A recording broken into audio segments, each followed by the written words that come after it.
Ladies and gentlemen, welcome to the Prince Podcast here on Podcast Juice.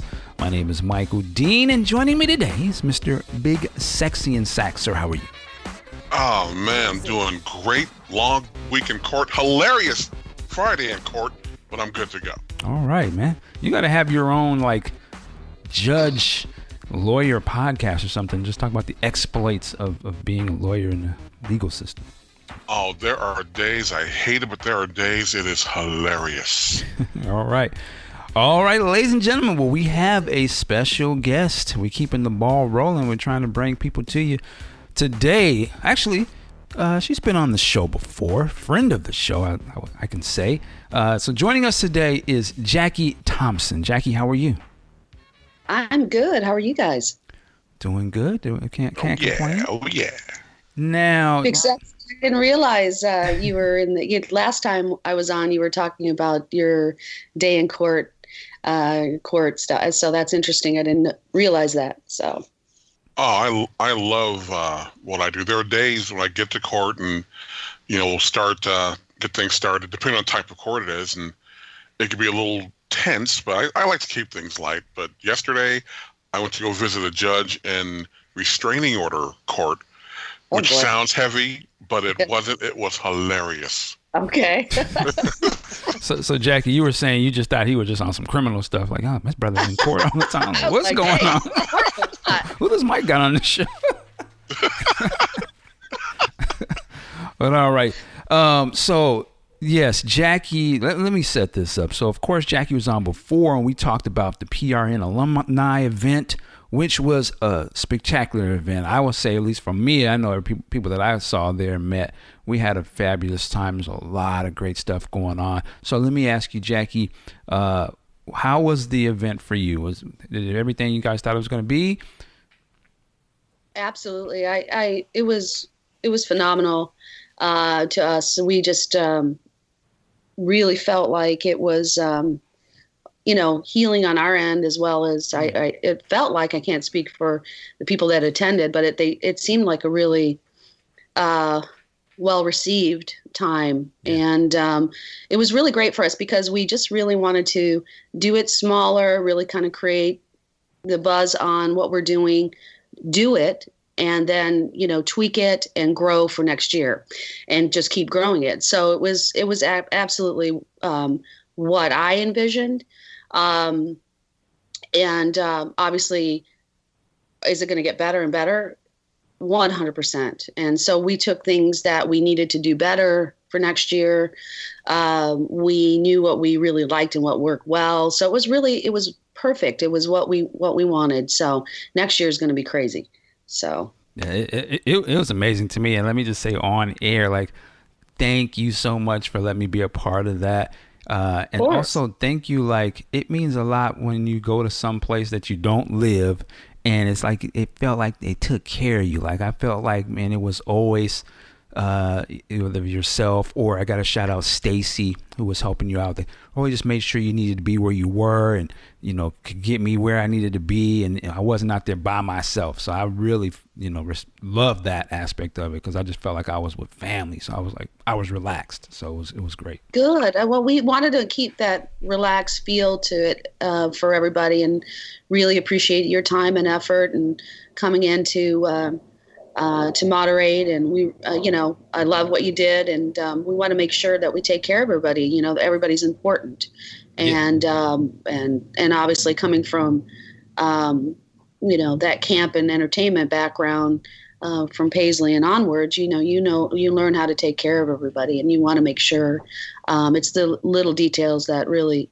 count to make a larger event, the experience worthy of being exceptional. So we're working towards that. Obviously we've got work to do and growth, but we're really excited about it, and what's going to happen in 2018. So it was excellent. It's great. It's a Smooth. lot of love going on in there, and that's what it's all about. So yeah, and I don't want to go talk about it too much, but I was like, for me, it was like when you walk into certain places, and I'm just like, all these like people that I've read or seen. I'm like, whoa, that's such and such standing. You just standing right there. So, you know, like, let me go.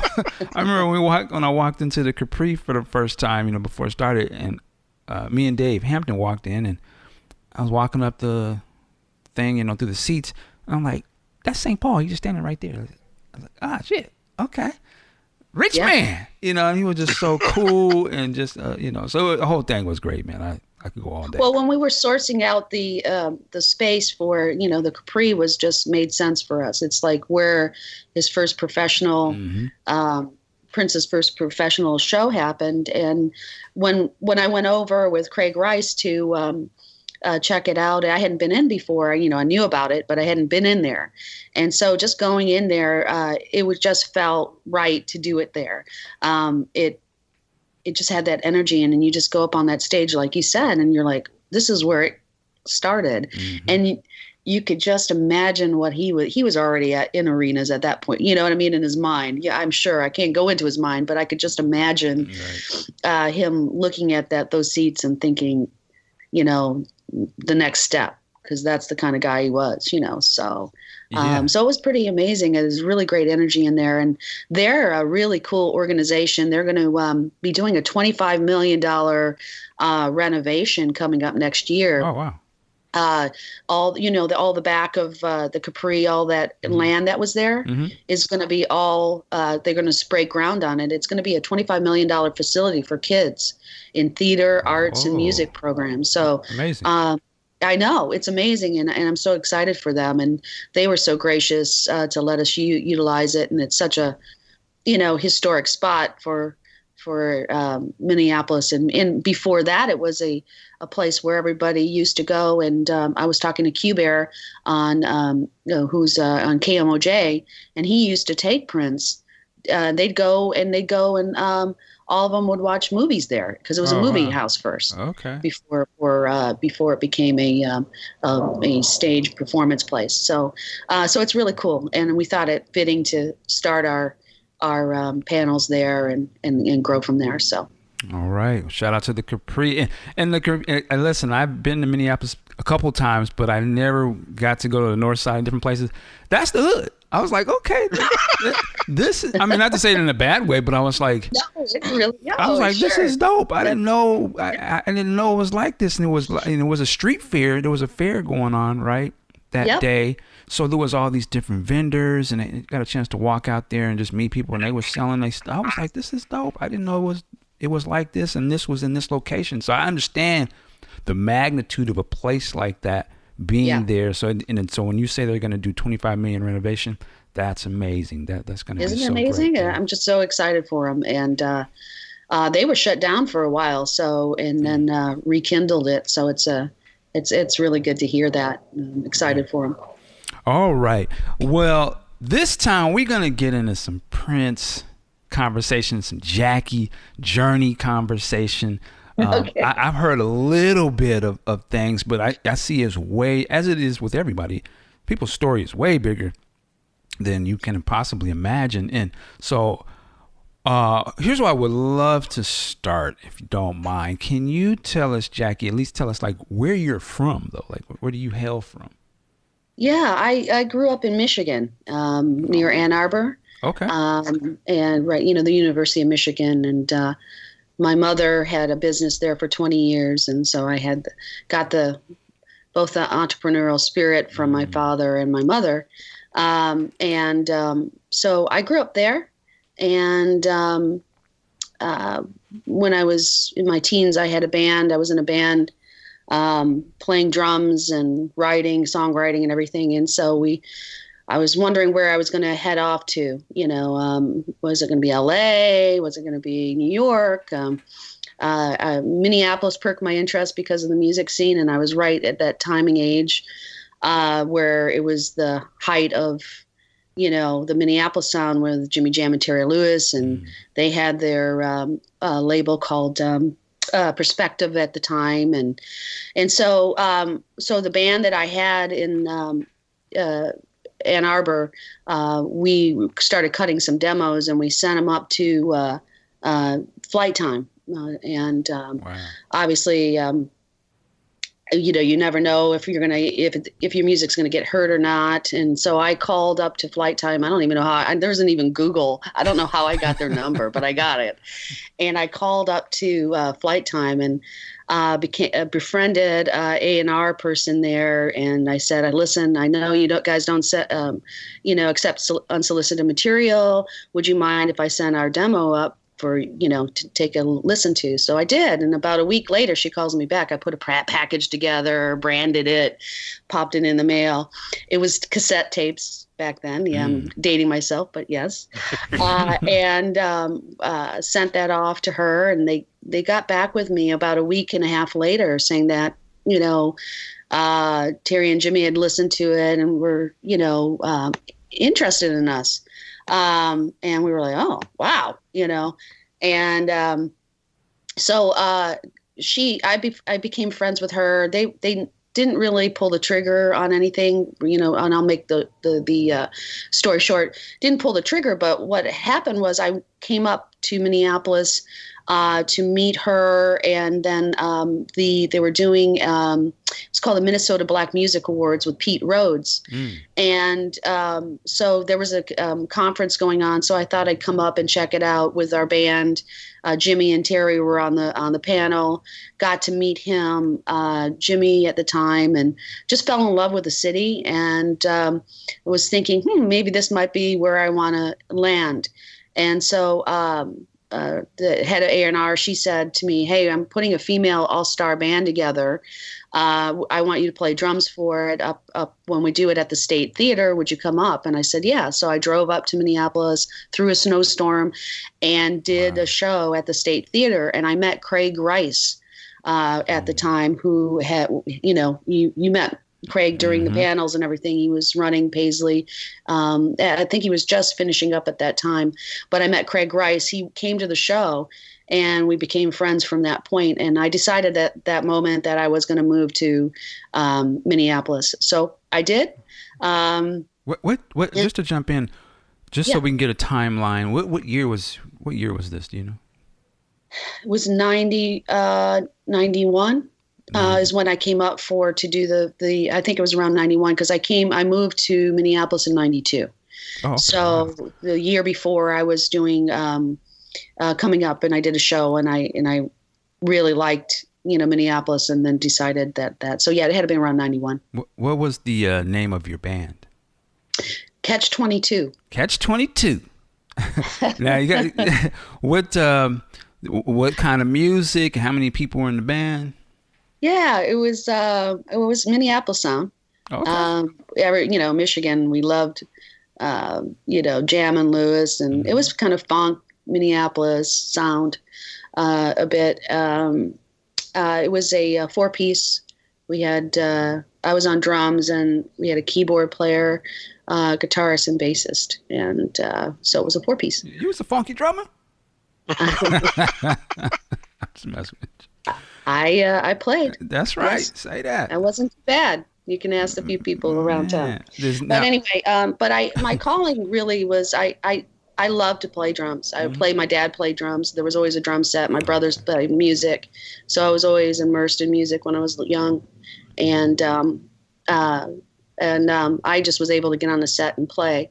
Wow. Watching my dad jazz, and my first set was a Slingerland set, and so I listened to a lot of fusion and jazz, and my mother loved like the European sound, David Bowie, and so I got a really big broad mix. But when I was young, I started listening to Prince, and I couldn't go to his shows yet. And my dad didn't want me to go, because I was young. But Earth, Wind and Fire, and I love Cameo, and I love funk, George Clinton and stuff. So I got a big dose of Prince because of Electrifying Mojo. So I don't know if you guys know about him, but he was one that really kind of broke Prince in Detroit, in Michigan, and in the Midwest a lot. So I'd hear all Prince's stuff before a lot of the rest of the other parts of the country, in different states and stuff. So really cool. I want to ask you about Catch 22. Was it an all-female band, or was it? No. Oh, no. Okay. It was I was the only female in it. So man, so you were in a Minneapolis sort of bass sounding funk band. You was on the drums. Woo! And y'all was doing. Were you doing shows back home and stuff? Yeah, we did. We used to play all around town. And we do the university show. You know, they have a, I think it was called the Michigan Quad, and you'd go in. You know, and we'd get booked. You know, we did Blind Pig and all these different spots around town, and we play. So now, I love this type of stuff. So you know, this is why I'm asking. I just think it's great. Like, what was like? You guys said you did a demo, but what was if you can remember? I know you remember too. What was like your favorite song that Catch 22 y'all did? What's the name of it? God, oh my God! I'm taking you back. That's gonna take me back. I don't even know if I remember. What is the song? You have any tapes? Actually really good. I crack up now because of obviously, you know, the time you crack up if you listen to some of the Minneapolis sound stuff. Anyway, but we had some really strong hooks and it was melodic. God, you're stumping me. I'm going to have to come back on that one. All right. I have to think about that. Is there any you still have like your tapes, any tapes or anything? I stay in touch with a couple of the guys, and I think they do have some tapes. It started. My dad had a 16-track half-inch Tascam. Oh wow! And it was just kind of collecting dust, and I was like, 16, 17, and I was like, Dad, I want to hook this up and make it go. And so, and then the keyboard player that was the main writer. I'd invite him over and it was a studio down in our basement. So we had a PV. Oh my God. If I tell Dave this, he's going to die. We had a live board, PV board. It wasn't even a recording board. It was a live board. So like when you turn the reverb up and it would like sound like that oink, oink, oink, that really reverb. That's all we had. We had that and a 16-track. And before that, we were doing cassette to cassette. Okay. You know about that, right? So you do one track on cassette, and then you take it to the other, and then you do another, and you bounce it. And so we were bouncing cassette to cassette, and then we learned how to use that mix. So, but it turned out pretty good. Actually, one of the guys in band worked with Quincy Jones. Ended up doing some stuff on a Q Records, or I think it was Q Records at that. After we broke up. But yeah, there was some definite talent in there. So I'd imagine like you going to Minneapolis, to meet Perspective Records and Jimmy Jam and them. Were some of the other members of the group? I know to me that would be like a major thing. Were they trying to come too, or like I'm just curious, like how come? Yeah. The keyboard player came, and I think the bassist came for the conference. So we all went up together to check out the conference and just see what was going on a musical tip up there.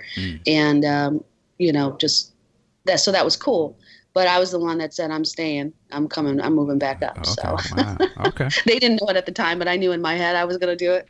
So. Wow. Well, so far we can see sort of the preparation, getting you into this world, right? You mentioned the entrepreneurship from your parents. Your mom had a business. Your dad had the recording equipment in the basement. You're already in the band. You're studying. You playing yourself. I mean, you're playing as a musician. You are a musician. So all that sort of groundwork. And then here you are getting in contact with Perspective in the Minneapolis world. So that's kind of where we left off. And you meet Craig. Shout out to Craig Rice. Yes, Craig. Yeah. Where do you, so take us a little bit after that point. You've moved to Minneapolis. Yeah. So I moved up, started playing in the female band that they had for a bit. And then I knew how I really was feeling I wanted to get into the management side, the business side. And it even started back when I was sending the tape, the tapes off and the demos off. I mean, I'd craft a really sweet demo package and have it real. And I knew I always had that ability to, it really looked good. And I enjoyed that part. And I enjoy helping people. So I really at an early time realized that that's really kind of where I wanted to be. I mean, I love playing drums and everything, but I really wanted to help musicians and artists, and I felt I had a bit of a gift with that a little bit. So I wanted to nurture that. So I started working with bands locally, and I met my girlfriend. She's a great friend of mine, Regina Charbonneau, and she owned a club called Biscuits and Blues. And during that time, I had become friends with a lot of the band members that ended up becoming Prince's band members. And so they became my friends in town. And during that time, I started working with Regina, and she really helped me learn how to book bands live. So I was booking Etta James and Sugar Blue and all these different bands in town. She had a restaurant upstairs and a nightclub below, and it was a live nightclub. And she had it in San Francisco called Biscuits and Blues. And so she, her husband was from Minnesota, so she wanted to open up one. And Danny Glover was her business partner for the one in Minnesota. So she said, Jackie, I want to teach you. I said, I want to learn. And so she took me under her wing, and I learned how to book live show bands and deal with contracts and understand guarantees and all those things that you need to do on that. So I started doing that, and I actually started booking the local musicians around town when there weren't the national artists coming in. So I would book Kirk Johnson's band, Kaj, and his band sometimes, and different people. So that's kind of how it started to roll. And then so I was really good friends with Mike Scott, who ended up playing guitar with Prince. And I also knew Morris Hayes and a bunch of others, really great musicians and people. And so it kind of was leading towards that. And so Mike got the gig with Prince and started, playing with the MPG at the time. And then so I was doing bookings and doing my thing. And I had booked Sugar Blue down at Biscuits and Blues, and Prince came down to watch the show. I didn't meet him at the time. He just kind of facilitated it for everybody. And then about maybe a few months later, it was in '96. Mike Scott gives me a call and says there's an opening for 1-800-NEW-FUNK out there to, kind of run that, merchandising line at Paisley. And I was like, I don't know. Because I'd hear all the, it's hard. It's like, you're in for work, it's going to be a lot of work. And I wasn't sure if it was going to be for me. And he says, "Are you sure?" I said, "Well, I don't know. Let me give you a call back on it." And so I called my mother and asked her, what do you think? Should I, I have a job. I'm already, working. And she's like, "Well, maybe you should just go and just interview and check it out. Why don't you just go check it out?" I said, "Really?" She says, "Yeah, you should probably do that." I said, "Okay." So I called Mike Scott back and I said, "Yeah, I want to, I'll interview." And then so I started working out there. And let me go ahead. I want to jump in and we're going to pick right up where you left, but I just want to hear a little bit of why was there sort of the hesitation? If you could go deeper into what did you, without airing anybody out or anything, but what did you hear that it would be like? I love Prince's music and I love what he was doing, and working for someone is different than listening and respecting the music and the musicianship. And it's a lot of work out there. It's obviously going to be, if you blast and you're good at what you do, it's a lot of work. It's can be stressful. And I was like, I wasn't sure if that's what direction I wanted to go with myself at the time. I was, I wasn't hurting for a gig and wasn't sure if merchandising line was what I wanted to do. Right. Okay. But after I talked to my mother, and knowing myself and how things work, for me, it was just, that would be the stepping stone to grow with at Paisley. And so that's where I took it from. So I thought about it, and I didn't want to just jump into something and make sure that it's going to be the right direction that I wanted to go. So that's where, why I hesitated for a moment. All right. And so you say you did an interview. I mean, that's interesting to me. Like who you didn't interview with Prince, right? Like who did you do an interview? This is the funny thing. I didn't do an interview. So that's why I took the gig, because I thought, okay, it was meant to be. So I said I'd do an interview on Monday, or he said, Mike called me back and said, well, they'll interview you on Monday. And I said, okay, cool. So Monday rolled around, and Mike Scott calls me back and says, I've got the gig. Wow. Nice interview. And I said, okay.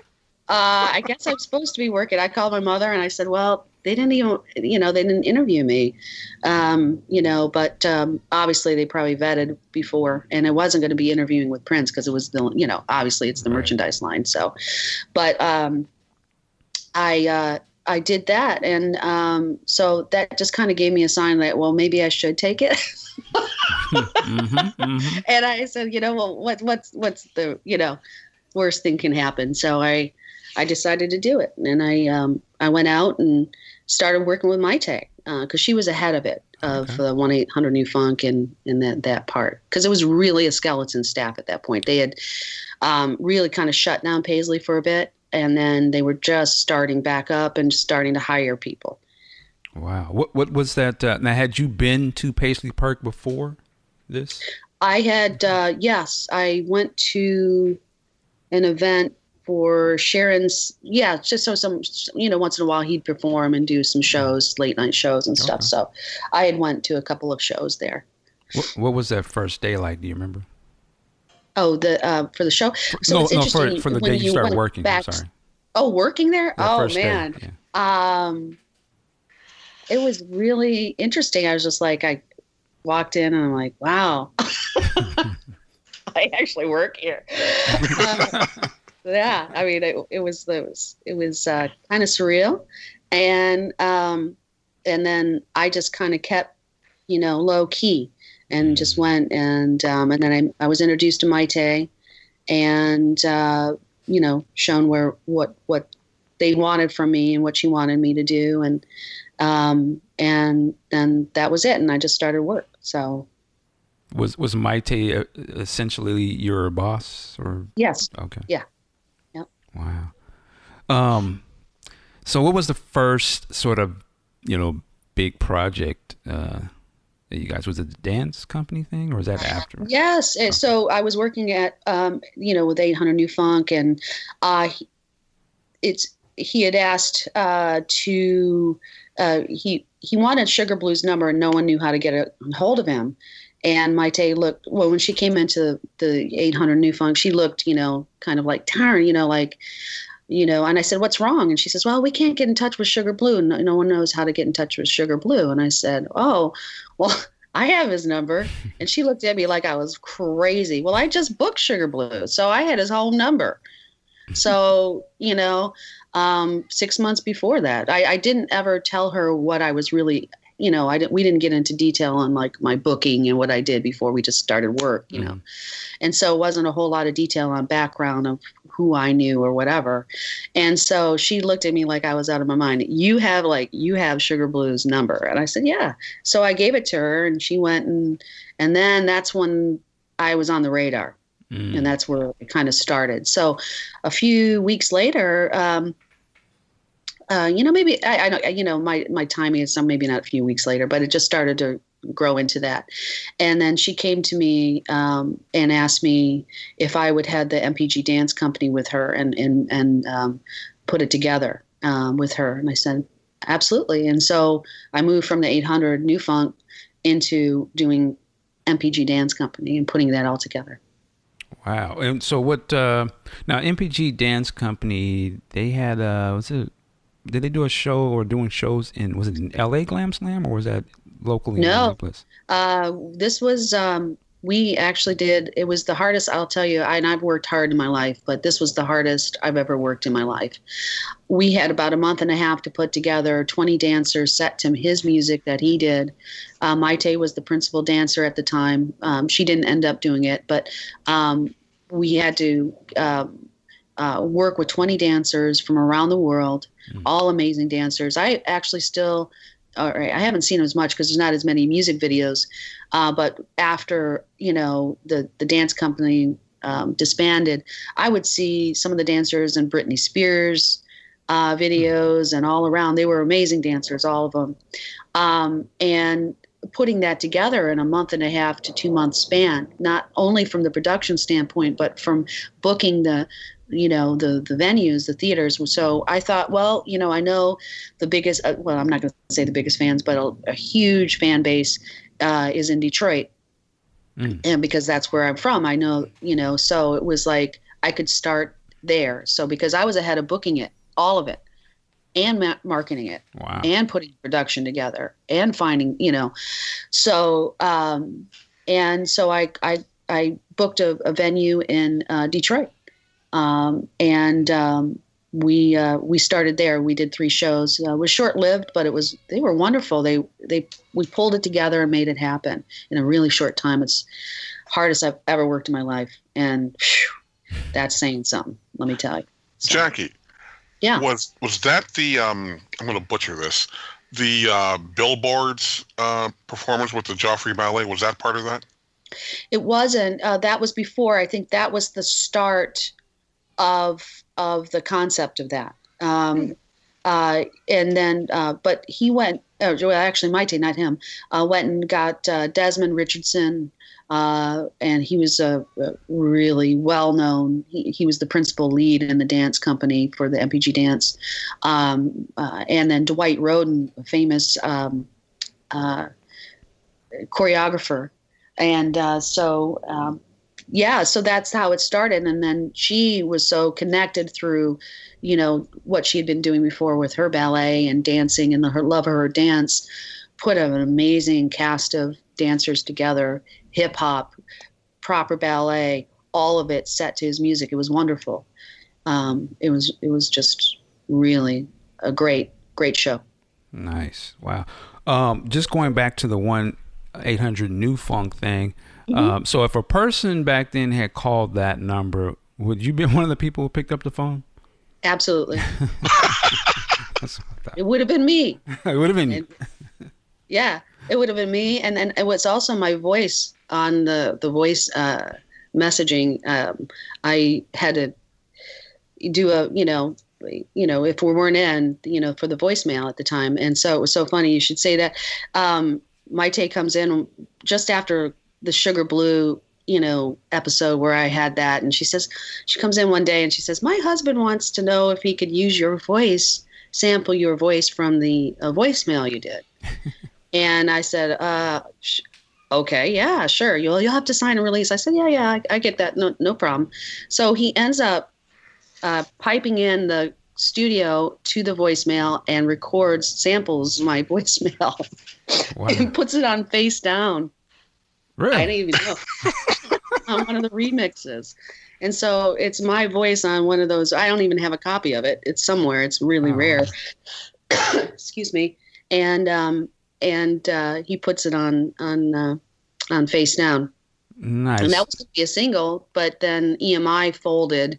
And so then Emancipation, that second or third single didn't happen because of that. But I do believe that some of that is out there, because I could have sworn I've heard this. So here's a mission to the listeners, hardcore listeners. I know y'all got a copy to get that, to slide that over to Jackie if you can.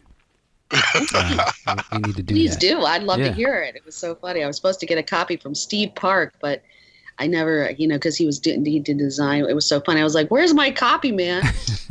So, but I never even heard it. I just knew what I had done. But so if you called up 1-800-NEW-FUNK, you would, a lot of times get myself, and then it grew, and then we hired people, and then I wasn't doing that anymore. So I was starting to move up and do other coordinations and build. Logistically speaking, how did that work? Because I would think that people were calling all the time to order these things. Was it? Did you guys have a staff on hand to like packing boxes, or was that like outsourced to another company?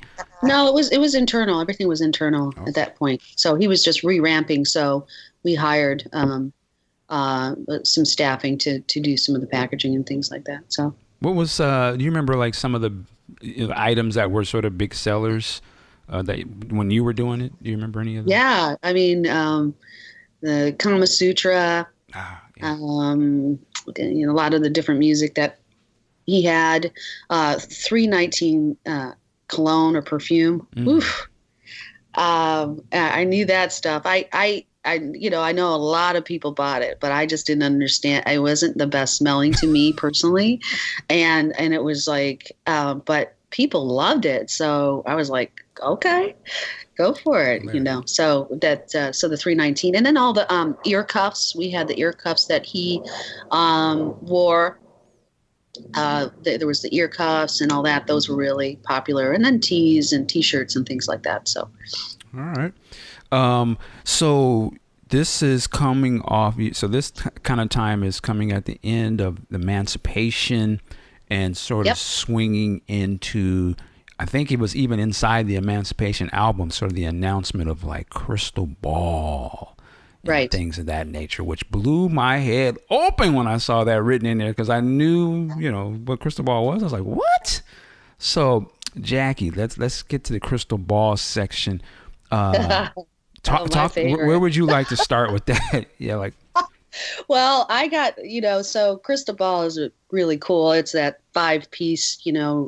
I came in the middle of it. It's going down the train before I was there. So when I came into it, there were already like all these pre-orders for like a year because he started it in 95, I think. And so there was all these pre-orders that were there before my time. And so I came in during the manufacturing part of it where dealt with the manufacturer.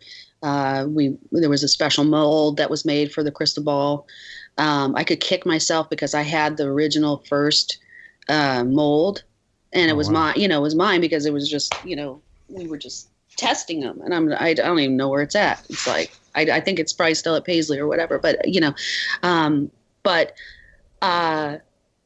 we were testing different molds and making sure that what one he liked and wanted, and it was going to make sense for manufacturing them, that. So I was in during that point. So, but there was already this ton of pre-orders in advance that were already done. So, and people were still calling in to order the Crystal Ball and really wanted it. And so finally it was done, manufactured, and we started, putting it out there. It was, I had asked, for a fulfillment company, but he really wanted to do it in-house, everything internal in-house. And so I got that. So we had to do it. But the process, because of that, we're not a fulfillment company. So we're not set up for, a ton of the ability to send out a bunch at one time. It was a slow go process. And so that's where that went. And then so there was some definite, kinks in the operation as far as that's concerned. But the actual Crystal Ball was a really great idea. We ended up selling about 250,000, and it was direct to consumer. I think it's like one of the first times artists had done that. And so actually, I think it was the first time. I don't know anybody else who had done it in that magnitude. And so, through the kinks and all, it's still a really cool concept and idea and innovative idea that he had. Yeah, and it was like $50 or something like that. Yeah, it was $50. Yeah, and there was a CD in there called The Truth, and I think Kama Sutra was in there. And The Truth is one of my favorite albums. It was the acoustic, and that's where he was doing Sugar Blue. He wanted Sugar Blue for. Oh. But the Truth album, I love that album. Real acoustic. vibe to it. Don't Play Me. I love that track. And that. So that was the special 5-disc. And then there ended up being a 4-disc that went to Best Buy for more of a commercial release. So yeah. Now, were you involved or around? 'Cause I remember seeing an interview with Prince during this time, and the interviewer was saying there was like all these different executives from retail were there, and I think they were talking like Best Buy and Target, and it was like Prince was just kind of doing a deal directly with them, like how many y'all want to buy? You know, how many copies you guys want to buy? Okay, I was there. Oh, amazing. Were you guys aware of some of the sort of pushback from? I don't know if it was pushback. It was more like, where's my goddamn CD? from the fan base. That's the kink. Okay, because I remember going into this. And the process of it wasn't flushed out fully, and that was because we weren't a fulfillment company. Right. We were Paisley Park, right? So it wasn't, and so I had wanted to have a fulfillment company, but he had opted to do it internally. So being internal, it's going to take a lot longer. It's not a big infrastructure set up for fulfillment, right? So it was like kind of set up as a fulfillment company. We did that out of, where the kitchen is. I don't know if you've been, the Paisley and the new nights where there was that kitchen back where the dance is there now. That was all offices back there. And that's where we would do the fulfillment of Crystal Ball. But I knew it was going to be slow go. And I was very aware of it. So. Yeah, that was an interesting time. Like I said, it was great because it was unheard of on that magnitude, but I can imagine, I just remember I remember the night, I don't know where I was. It was something I saw it online that it was sort of like it was in stores, and I was like, really? I was like, and I know we were still waiting for it, and I said, let me go on. I rode my bike down to Barnes and Nobles, and they had it sitting on the side. I was like, ain't this about a beat? But I was like, I bought it, I was like, yeah, I gotta get it. But I was like, hey man, it was that was a remarkable release because just the music was great, the packaging was cool, and yeah, like you said, the truth, Kama Sutra was in some of the copies. Yeah, it was an amazing thing, and the fact that he was able to sell those, at the price he wanted to sell them, and it was to me it was value added. It was unheard of. What was cool about it too that people don't think about, but just think about where we're at today with the way that we receive music. So Crystal Ball was in 98, right? Yep. It was a downloadable lyric book. That's right. Yeah. That's right. Remember? Yeah. There was no lyric book in the Crystal Ball. There was a little bit of, there was a round, insert. But if you wanted the lyrics in the book and, like you used to have in CDs, you had to download it and that was like first, like, I don't know any, I mean, there might've been some other artists doing that, but to have your lyric book online for download in 98. Yeah, no, it was innovative. I'll be honest, I was a little hot about that. I was like, but I'm sure you were. But like, you're trying looking to save at money or something. Like, what's going on? See? But no, it was good. No, I'm not hating. But no, it was innovative for sure. Humans are really hard for change. They don't like change, right? So, but that was the start of the change, and he was at the forefront from that. I thought, So if you really think about it, I mean, now you don't even think about a lyric or a little. I always loved that. Yeah. I always loved albums. I love to be able to read the back of them and the inserts and all of that kind of stuff and feel it. But I mean, my son, please, he's not even thinking about that stuff. Yeah, no doubt. Jackie, with the Crystal Ball and the 1-800-NEW-FUNK, what happened, if you can talk about it, with the proposed sampler series of CDs? That was just something that I don't think ever I don't know if it ever did after I left, but it didn't happen during, there was always some he had new music coming all the time. So that never came to fruition really. But, and I don't know if it did later on. I'm not sure. So. Yeah, I remember that. It was like, this is going to be $777.77. And you had a perpetual copyright to use it too. Yeah. Yep. That was the biggie. Yeah. Man, they need to put that out once right you bought now. It was yours. All right. Well, I remember that would have been a good one. All right. So Crystal Ball, and then start to transition into New Power Soul, the album. Right. Yeah. And talk to us a little bit and then there was also sort of that came out at the same point. This is with Shaka Khan, Larry Graham, GCS 2000. Yep. So that was in 98. So and he was recording during that time. So all the studios were going, you'd see him going to see, work with Shaka's album and Larry's album and then the New Power Soul. So it was really amazing to see all that and Shaka in town and Larry doing his thing and creating. So there was the GCS 2000 release and then there was Come to My House with Shaka and along with the New Power Soul. And so those were the new, releases that did not have any kind of distribution. I mean, it was literally drop ship. I'd get an order from Target or Best Buy and I would call our manufacturer and they would drop ship directly to Target and all that. So there was no distributor at all. Amazing. And these are these are major artists. Yeah. Shaka Khan, Larry Graham, and then the Prince album too, right? New Power Soul. New Power Soul, part of this. That was a good album, actually. I enjoy some of those tracks. The album's and cool. It gets kind of like a lot of people kind of glaze over 90s, I think, a bit. And I don't know why, because there was so much innovation going on. And he had some really cool, Animal Kingdom and all these neat, great tracks. And he was doing some cool stuff. And I like some of the New Power Soul stuff, too. I mean, it was funky and a fun album. And then he toured on that with the Jam of the Year, a lot of those. So that was always fun.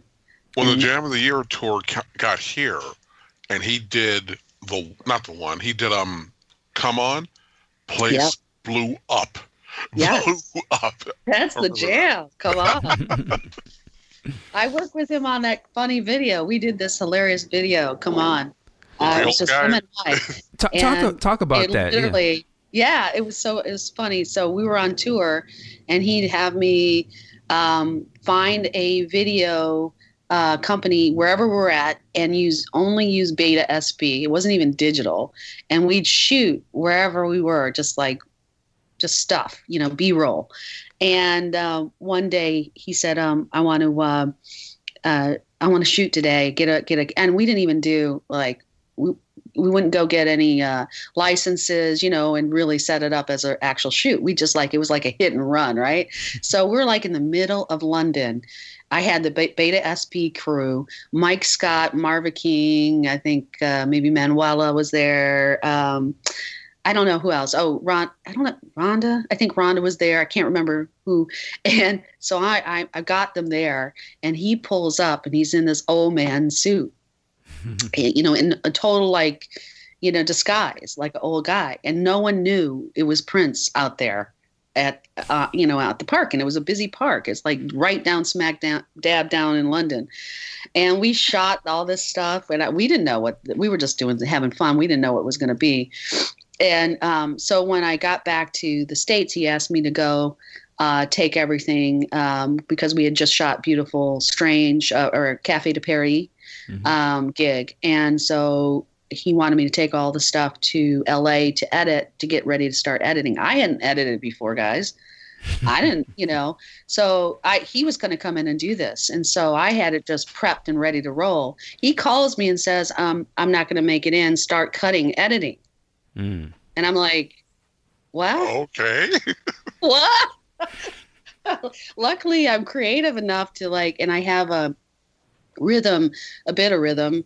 And I knew about frames, and I was always interested in that. So I not only I'm booking like MTV stuff and all that kind of stuff, right? But now I'm in a editing bay with an editor, and I'm now having to like start editing this, like, Cafe de Paris gig. And so I start doing it, and he comes in like a day later or 2 days later, and I'm so nervous. I'm sitting there because that's not my thing. That's not what I do. I can do the other stuff, but I was really nervous. I'm sitting there, and he says, "All right, let me see it." And so the guy pushed his play on the edit, and he just he didn't say anything. He just started doing it, started editing, and in retrospect, later on, I was like, he's teaching me how to do this stuff. Wow. Because I ended up doing a lot of other stuff with him. And so I guess, I think Morris Hayes had said in the book signing with Steve Park recently that and I think it was Morris, don't quote me, but I think so. He said that if you didn't hear anything, then it was okay. When you heard from him, yeah, it was definitely during Steve and Morris bantering back. If you heard from him, you knew it wasn't right. If he didn't say anything, you just keep going. And so that he didn't say anything, and he just started editing this stuff. And then that same editing bay, we pulled up Come On, we didn't know it was going to be Come On. I didn't know. I guess he did. And we pulled up all this just random footage we had shot. And it was just to be funny, it was supposed to be a funny, low budget video, intentional. And so we did, in a fire suite, we did Come On, him and I, it was just him and I in the suite, and the editor, obviously. And then that it came out, but I always loved Come On. I always loved that track. So the video for Come On, that's you and Prince edited that video. Yep. Wow. Yep. That's crazy. I remember when that came on, I assume it was the debut when they showed it on MTV when he did the interview with Tavis. Yeah. Yeah. Wow. Wow, Jackie. That's a trip. It is a trip. It was a trip for me. Trust me. I was like, oh.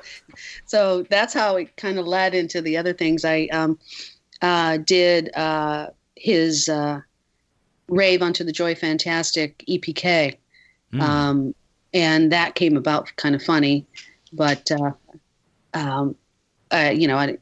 you might have other things you want to talk about. No, please go right ahead. No.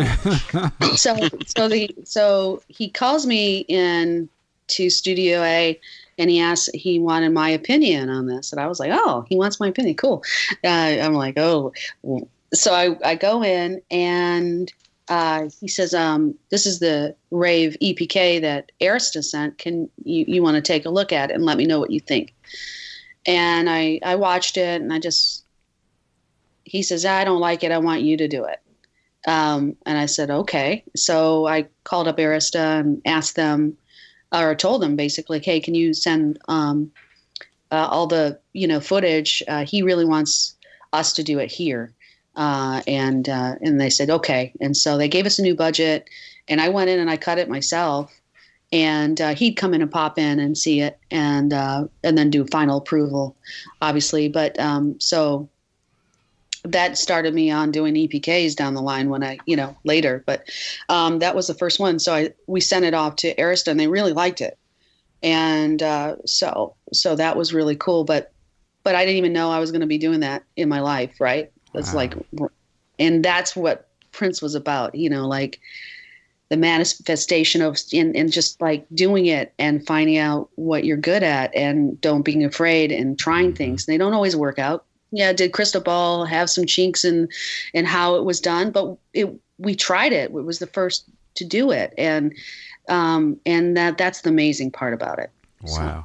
Were you also had any involved, or maybe you can shed some light? I remember the video for Greatest Romance, and I remember like there seemed to be something going on where it had to be re-edited or wasn't done yet or something. I remember. Oh, it wasn't that. It was Malik Saeed was the director. He's amazing. He's a great, amazing cinematographer and director. It was wonderfully shot.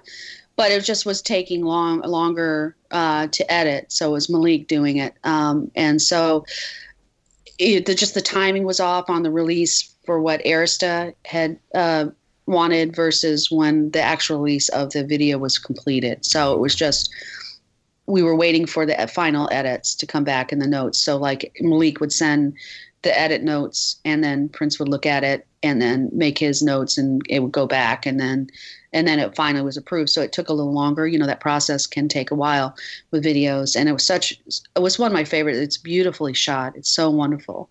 But that threw off the timing of the video versus the single being released. Okay. So. Yes, I remember he was on, what is that MTV show they used to have, like the countdown thing? I can't think of. Was it Carson Daly? Video top 20 countdown? No, it was the live in studio thing. I know. Yes, I forgot the name Total of it. Request? Is that what it was? Total Request Live. Yes, Total Request. And I remember that Prince was there and he was like, I don't think the video was ready or something. I just I'm maybe remembering a little off, but I always wondered what was going on with that. It was just the editing, getting the final, approvals back and forth. And it wasn't, the timing just kind of wasn't in sync with the final edit from it. But it wasn't re-edited. It was just more editing or, tweaks, right. So it would go back and forth. You mentioned something at the PRM alumni thing. I don't know if you could share here, but was there something you were working with MTV or they were trying to do some type of show with Prince or something, and they came out to record that, and it didn't. It went a different direction or something. No, yeah, we'll keep that one for the panels. Panels. Well, that's a hell of a tease. So y'all definitely gotta. I'm gonna do a teaser. We gotta keep some for the panels, man. There you go. So. All right. So we're talking about rave.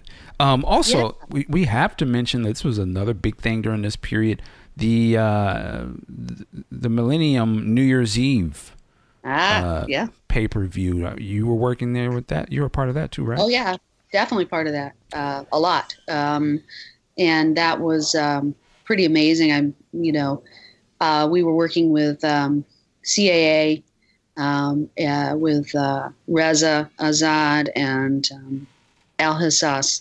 They do a lot of cool stuff now. But they were the, producers and, to put that deal together for the pay-per-view. So on demand.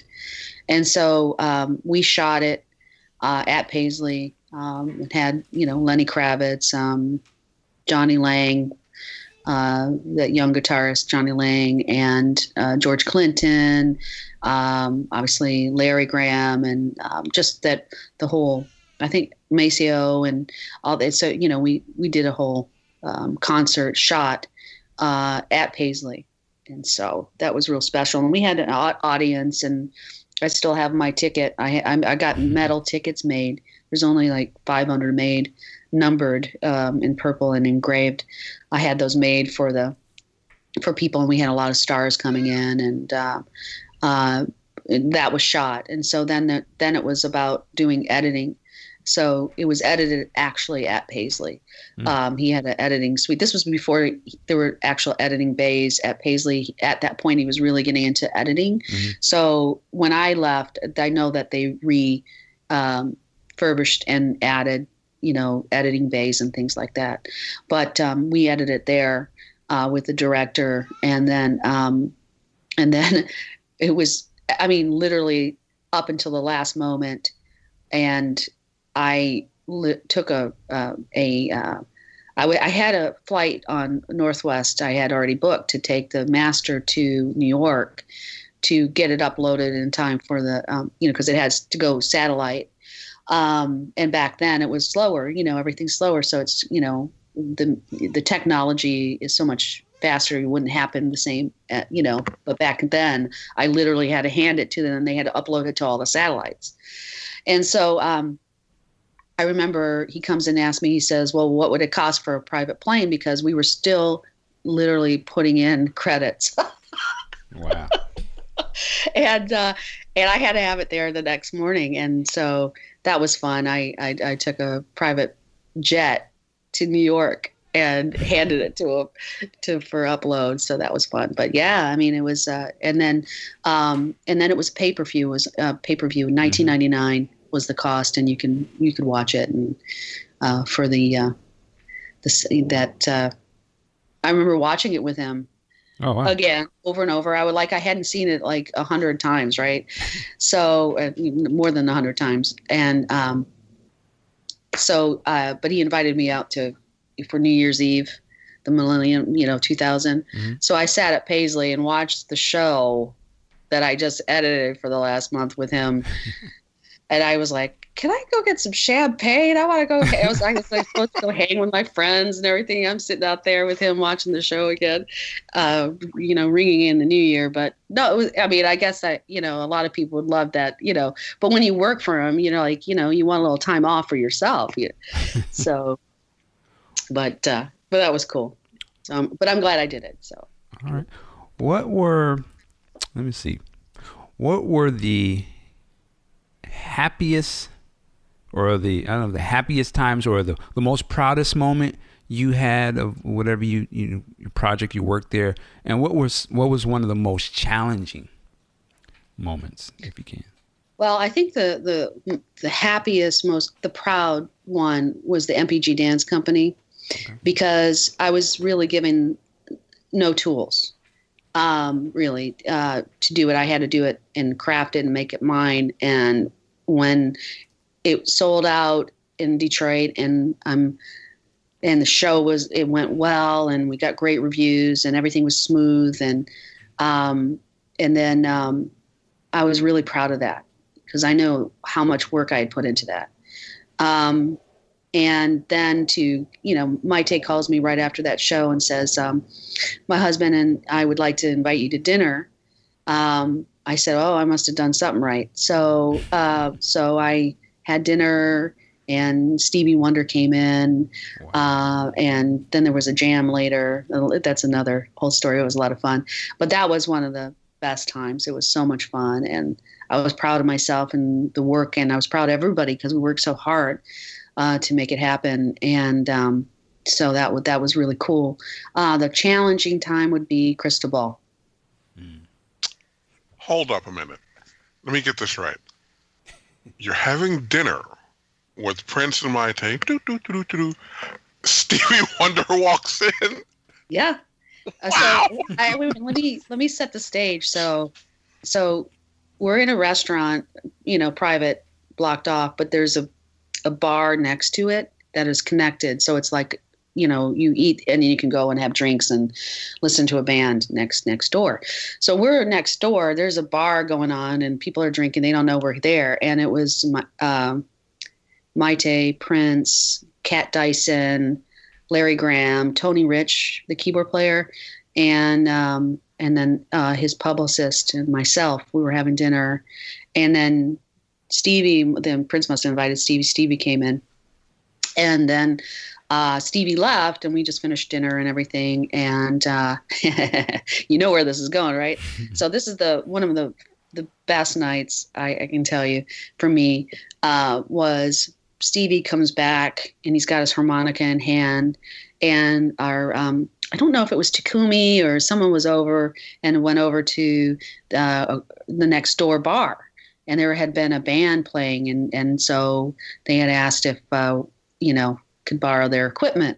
So it ended up being, just imagine you're in the bar. It's a long kind of bar. It's like probably 100. It's not a big bar. So 100, 150 people, maybe at the most. And so we all walk from the restaurant side over to the bar and walk through. So you're sitting there having a drink, and you see Stevie Wonder walk by, Prince, wow. Larry Graham, Tony Rich, and Kat, and then our entourage, right? They get up on stage. Prince plays the drums, Tony Rich on keys, Kat Dyson on guitar, Larry Graham on bass, and Stevie Wonder sings and plays harmonica. Bam. Done. My favorite night, okay? Ever with that. It was so amazing and so magical. And so I'll never forget that. Wow. Yeah, I think you remember that one. Yeah. Yeah. Amazing.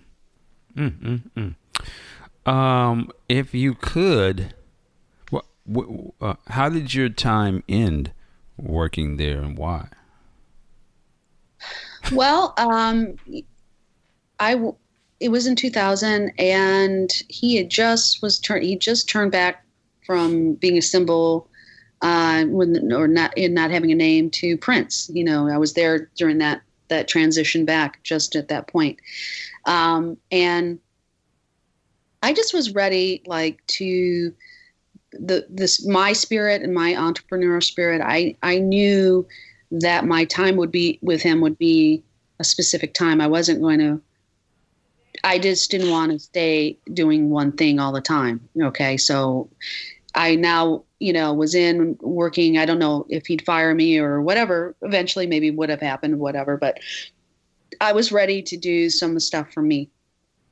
If I'd have stayed much, I wouldn't have had a kid. I wouldn't have been able, you know what I mean? It was like a lot of work. And so I really wanted to start my own business and to do some things for me. And that was kind of where I was at. Like, I was changing myself and really wanting to branch off and do some other things.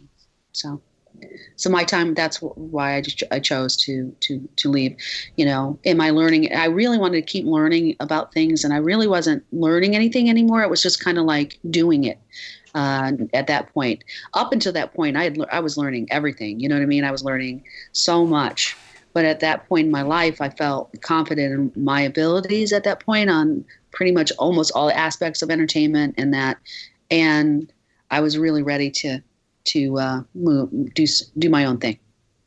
Okay. So would it be fair to sort of say, like, you came into this, and like you say, you were learning a lot of different skills and actually doing a lot of these, put these things in practice, and almost sort of like, well, I guess you could say you were assisting, obviously, and helping. You even used the word yourself. You were there to serve these situations. And so it just became a time where you were like, okay, I've pretty much done everything I can do here. Now, I know, keeping it very diplomatic, but I don't know if it was a part where I get the impression sometimes Prince will have you just doing all stuff if you allow yourself to be sort of using these capacities. And I don't know, was it a time you just like, okay, I had enough? I'm not saying this in a bad way at all, but you just kind of like, no, I totally get that. Mm-hmm. I mean, it wasn't in any bad way. I respected and I always wished him well, whatever he was doing. And even throughout the years, I've always kind of watched and made, it's just neat to see him on, when he's at the basketball games. I'd pop in and see a show here and there. I had seen a lot of shows, so it was just like once in a while I'd pop in and see a show. But I watched kind of from afar, and I just, appreciated him and the opportunity he gave me. But there's a certain point of your life when you're doing it 24/7, you've got to like step back and say, is this, going to work for you? And for me, it was time for me to move on and do something different. All right. I saw a quote that I think may fit this almost. It's, you have to hold the crown before you can wear it. And here you are assisting him, this Prince. And now, as you said, it's time to do your business. Now I can have my crown. Now I'm about to be the king of my domain and go on and do my thing. I've served, understood what it takes, and boom. Okay, now I'm ready for the next journey. What did you? So where did you go after that? What was the next thing after the Paisley Park experience for you? Yeah, well, I started because of those video editing and creative side. I was asked by Arista Records. They wanted to hire me, and to move to New York. They wanted me to move and work in their creative department at Arista Records. And I ultimately turned them down.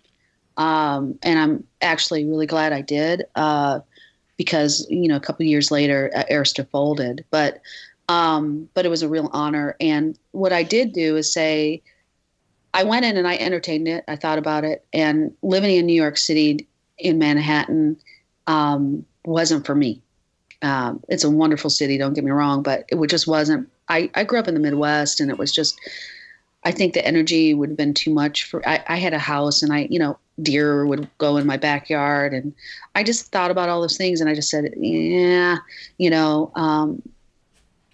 and even though the pay was really well, it was really, really expensive in, downtown, Manhattan.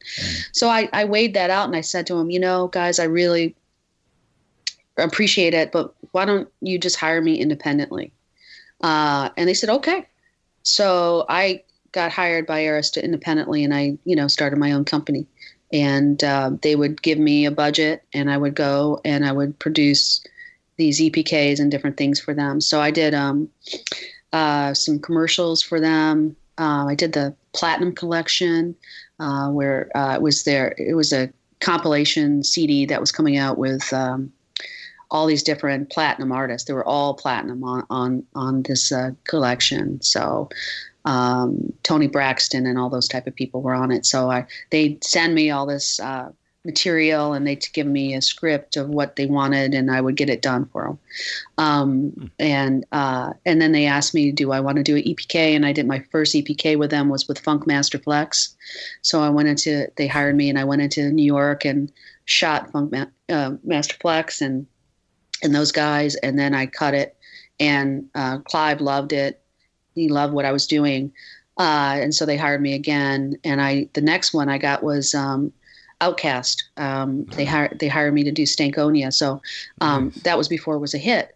No one even heard Stankonia. So I got all the Stankonia music in advance.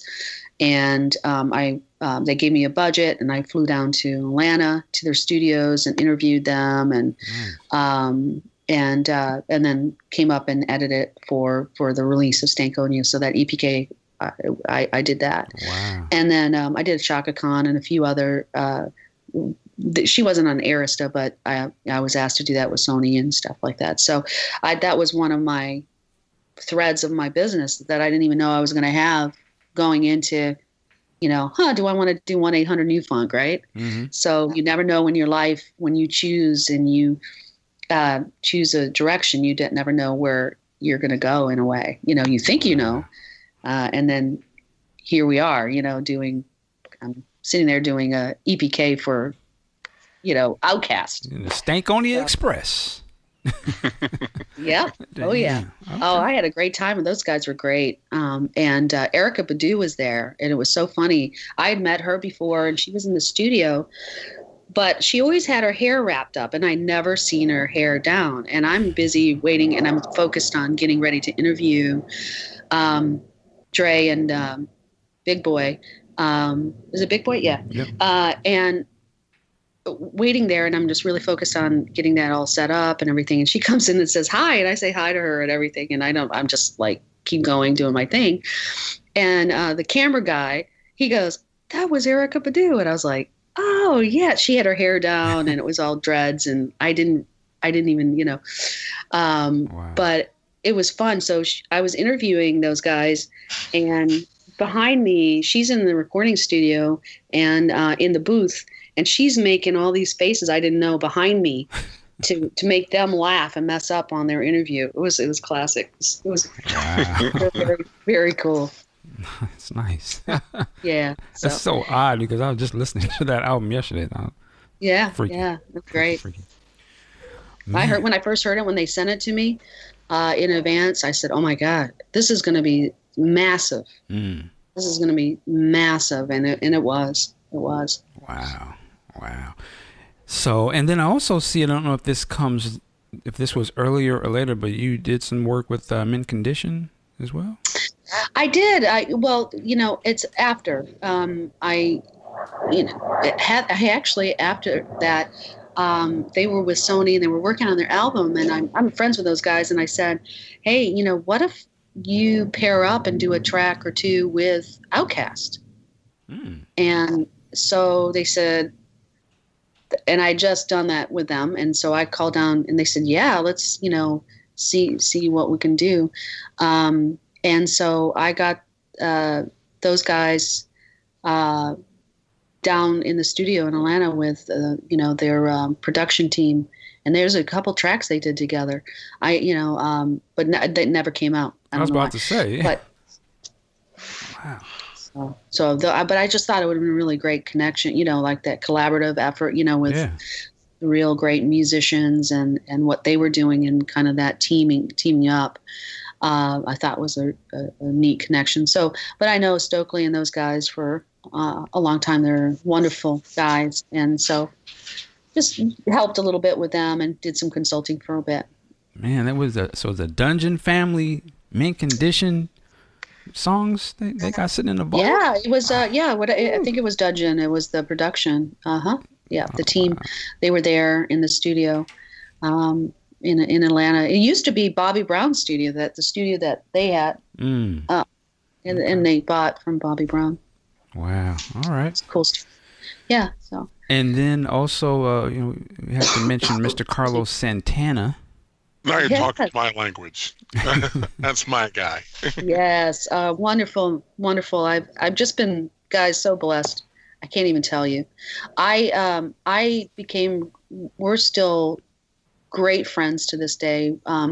Rita Gentry was Carlos's personal assistant, and so I met Carlos through obviously Prince, and I would call Rita up to get them connected wherever they were in the world, if they were going to do some stuff or whatever, or if Carlos wanted to talk to Prince or Prince wanted to talk to Carlos. And so I became friends with Rita. And when I left Minneapolis and moved to LA, I started working up in the Bay Area with some different producers, and I really fell in love with the Bay Area. That's actually where my son was born, up in Marin County. But Rita got me into the fold with Carlos basically, and he was doing a really cool multimedia. He had a concept for a all good channel, everything 24-hour channel of just like good news. And it was just really a neat concept. It was called Architects of a New Dawn. So Carlos is on that, real high mental level, and a different plane like Prince, so their thinking and their thought process and everything was just always amazing to me and resonated with me. And Carlos felt the same. And he really wanted to create this network. So we started cutting, and I was working for a company that was based where Star Wars, it was called Kerner Optics, and it was it's where all the Star Wars were shot, and all the miniatures were shot, and where the original Star Wars was shot. I was on that place, and so we worked with Carlos and shot this really cool thing called Architects of New Dawn. It didn't pop off. It was ahead of its time, and now with the type of technology, because that was in when was it, 2007, 8, somewhere around that area, or 6 or 7. We were doing that, and so we were shooting that, and I was working with him. And that project, it was really a neat project. It's really high, just really kind of a conscious, positive, good love, and bringing that all people are all connected in that way. And if we bring that conscious up, with the Deepak Chopra and that idea, and really start to have media that's a positive media, and instead of always this negative media that we're just bombarded with all the time. That was his thought, and I love that.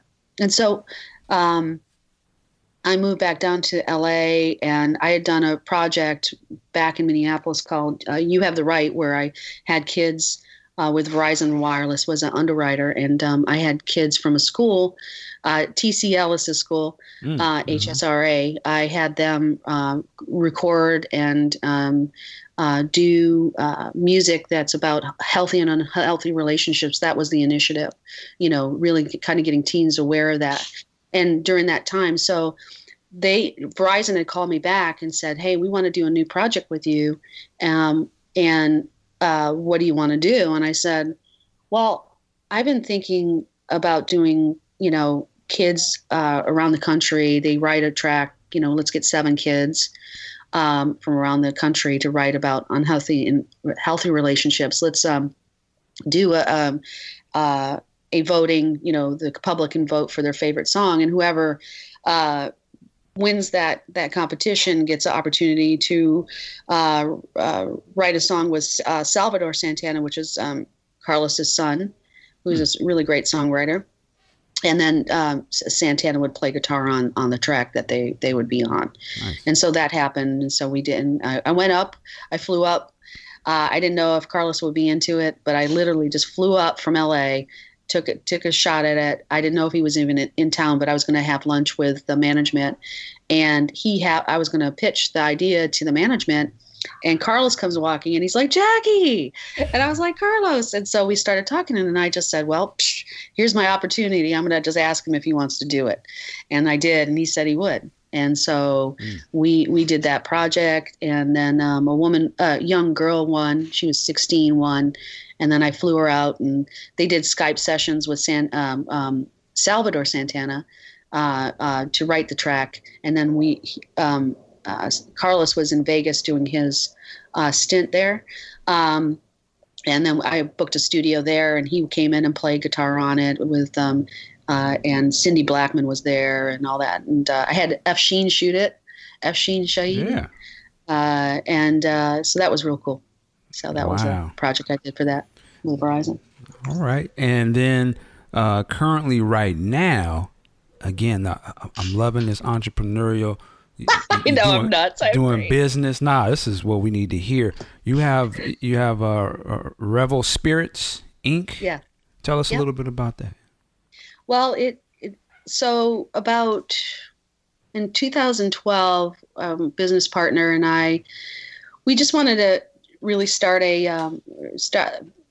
felt like not pitching brands anymore and actually become a brand.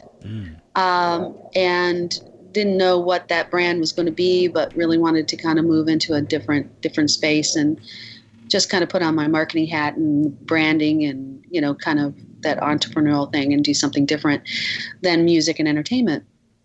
And he was out at a bar and bumped into a guy who had a boutique tequila company. And the guy asked us basically if we wanted to help, market it and help him.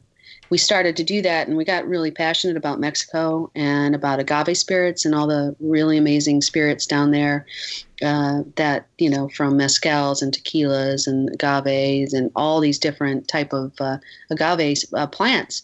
And we went down to the farms. My business partner went first, brought back some stuff, and we would taste it and try it. And we found an area in Mexico we really wanted to do it, which was outside of the tequila region called in the Morelos state, which is where it was actually hit by the earthquake really hard this last week and a half ago. But that's where our farms are. Thank God everybody's okay, but it's devastating down there, right now, all around the world right now, it seems. But anyway, that's where it started, and we decided to create our own brand, and the name Revel popped in my head, to celebrate life and spirits, and a play on alcohol, spirits, but also your spirit inside of you. So celebrate your spirit, Revel Spirits Inc. Okay. And then we've been working on and just launching right now, actually. We did our alpha stage, and we're in Minnesota and also in California right now, launching to retail. So nice. All right. Yeah. And I had the opportunity to try some of that. It was very good. I'm not the super drinker, but I was like, whoa, okay. Woo! Yeah.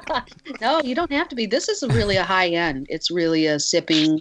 It's not like, a shot. It's the higher stuff. It's the, way it was before they started putting glucose and sugars in the tequilas. And that's actually what makes you sick more than anything else, the lower rung tequilas. Right. When it's 100% pure, you don't get that. So we're really excited about that. It's nice. An opportunity for me to spread my wings on branding and operations and all the things that I've learned over the years, and thanking Prince for making me dive off the deep end and with no fear and trying it.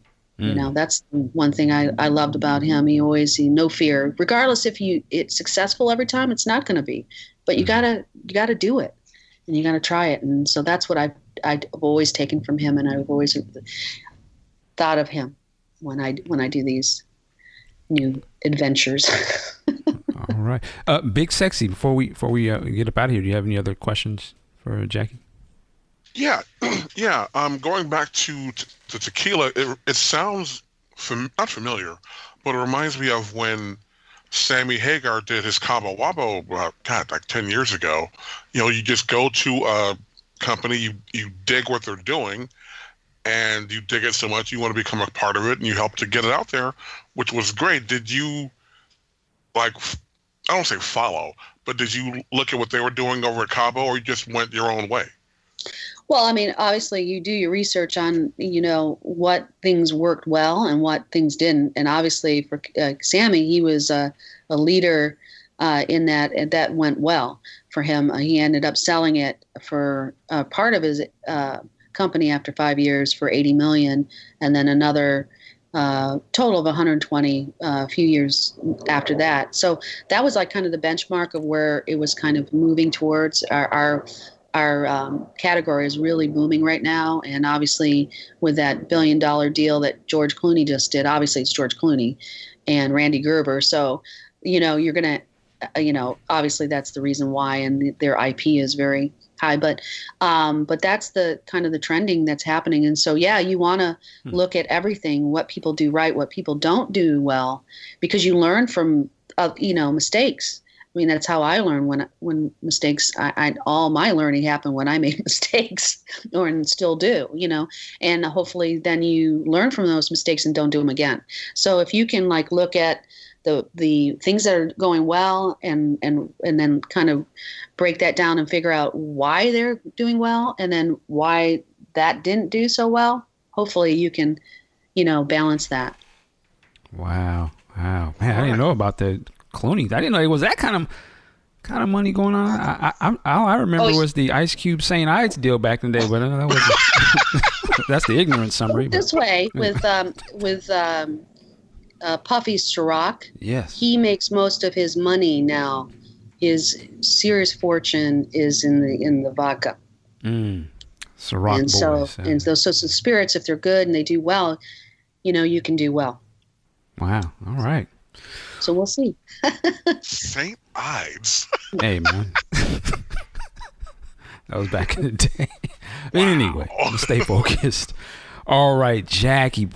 Thank you so much for sharing this story. This is with a lot of Prince stories. You always hear, there's a couple things you hear is he'll ask you to do something you may not be all the way clear on, or may not have been your skill set. But it's the people who said yes, and they jumped in, as you say, without any fear, and went on to do great things. And to me, that's I love that. It just shows that you were prepared for it. You talked about your parents being in a band. You had business savvy. Boom, you got into a situation. You asked your mom, should I get into this? It kind of reminded me of when Kim Berry, when should I go work for? Yep, go on and do it. And you working with a guy like Prince, who was like, yo, it's on, showtime. I need this done today, and you answer the call and go on. It's a beautiful thing. So I really appreciate you sharing that with us. Appreciate it. I appreciate the opportunity to even be part of that. I don't know if I necessarily did it good all the time, but I tried my best. That's all you can do. Mm-hmm. And sometimes it works, sometimes it didn't, and you just keep moving forward. I don't profess to be anything other than just working hard and trying to make it happen and try to create solutions. If it's not a no, it's just how do you craft it to make it work. Mm-hmm. So, but I appreciate you guys on the show and actually interested in my story. I appreciate that. You sometimes don't think of yourself in that way, when you're just doing it, you're just doing it. So we learning from you. Trust me, there's people that's listening to this and they're getting a lot of game and a lot of, oh man, her stories sound like mine. Look how she did it. Okay, let me get some good stuff. So no, thank you. Where can people, if they want to reach out online, how can they find you and even get more information about Revel Spirits? Well, there is the Facebook Revel Spirits on Facebook, but you can also go to our site, Revel Spirits Inc. Actually, I don't think it's Inc. It's just revelspirits.com. And it tells about our company, and you can connect that way and where we're at. All right. And also, too, people want to get in touch with the PRN alumni. Where can they go for that? Yeah, there's the Facebook page for sure, and also prnalumni.org. You can hit us up that way as well. All righty. Thank you again, Jackie.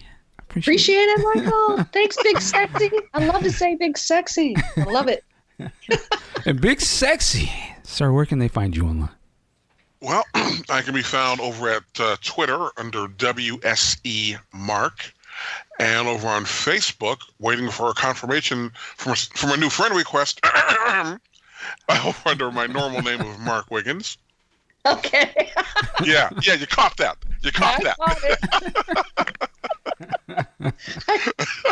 Well, I got to tell you guys, just real quick before you get off, man, I have had a lot of, and I didn't expect this, but a lot of friend requests have been coming in ever since, since we created the PRN Alumni Foundation, and it's just really cool, and the love and everything. So I apologize, man. I gotta go down and hit some of these friend requests. Hilarious. All right, ladies and gentlemen, we have come to that point in the show. Listen, before we get out of here, a few things. If you haven't already, please check out the Prince Podcast on YouTube. We've set up camp over there on YouTube, and definitely been blessed with the responses. So if you haven't already, if you didn't know, definitely go and find us on there. Hit that subscribe button, and we're going to bring some content over there for you guys as well. Also, a big shout out and thank you to our Patreon family. Thank you guys so much for supporting this show, making things happen. We've passed our threshold that we had, and we're going to set another one, and we're just going to keep growing and keep, serving and doing this thing for you guys. Also, shout out to all of our other partners out there, Paisley, Five and Dime. And shout out to all the other podcasts. You have to check them all out. Funkenberry, Peach and Black. Also shout out to the Velvet Reality. Check those guys out on YouTube. And if I'm missing some of them, it's just because I'm doing this on the top of my head. But definitely we support everybody out here that's a Prince fan. All the different groups. Purple Underground, right? People at Paisley Park. The Purple Army. So yeah, definitely check everybody out, man. We're all in this together. So you know what I say at the end of the show, work it like a job. And of course, we're going to keep working over here.